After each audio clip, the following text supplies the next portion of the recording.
Unfortunately, eventually as you start to position things with z-index, and this layout doesn't really demand that very much, but at some point you'll run into this issue, you'll start setting really high z-index numbers in order to bump something ahead of everything else. For example, you might want to add a modal that overlays on top of everything.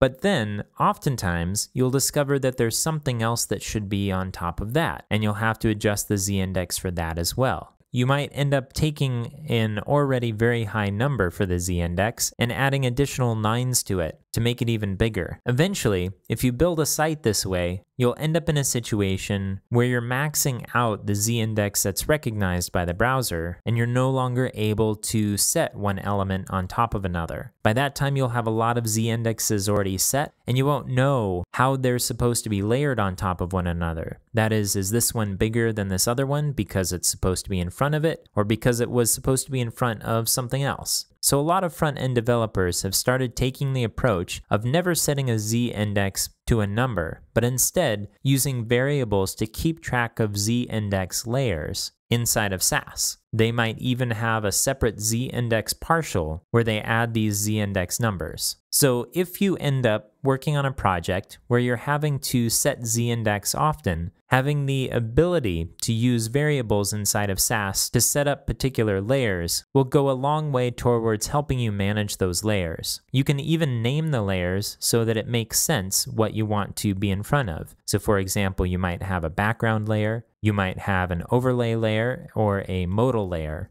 And you can usually get by with just a few z-index values. So given that, let's see what we can do about solving this problem here.